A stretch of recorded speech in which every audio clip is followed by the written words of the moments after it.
Commonwealth గేమ్స్లో భారత్ ఖాతాలో మరో మూడో బంగారు పతకం చేరింది. పారా అథ్లెటిక్స్ పురుషుల 100 మీటర్ విభాగంలో భారత అథ్లెట్ దిలీప్ గావిత్ స్వర్ణ పతకం నెగ్గగా మహమ్మద్ బాసిల్ రజత పతకం సొంతం చేసుకున్నాడు.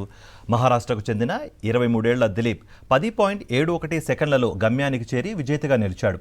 బాసిల్ 10.83 సెకండ్లలో రేసును ముగించి రెండో స్థానంలో నిలిచాడు. ఇంగ్లాండ్కు చెందిన కెవిన్ కాంస్య పతకం దక్కించుకున్నాడు. మహారాష్ట్రకు చెందిన దిలీప్ 6 ఏళ్ల ప్రాయంలో చెట్టుపై నుంచి కింద పడిపోయి తన కుడి చేతిని కోల్పోయాడు. కేరళలోని మలప్పురం జిల్లాకు చెందిన 21 ఏళ్ల బాసిల్ వైకల్యంతో జన్మించాడు. మరోవైపు పురుషుల లాంగ్ జంప్లో శ్రీశంకర్ మురళి వరుసగా రెండోసారి రజత పతకం సాధించాడు. కేరళంకు చెందిన శ్రీశంకర్ 8.09 మీటర్ల దూరం గెంతి రెండో స్థానంలో నిలిచాడు.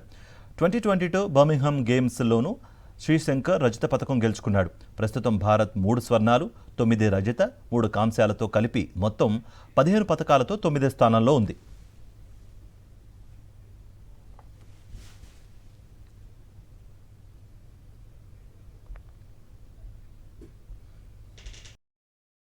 మరిన్ని అప్డేట్స్ కోసం ఛానల్ను సబ్స్క్రైబ్ చేయండి.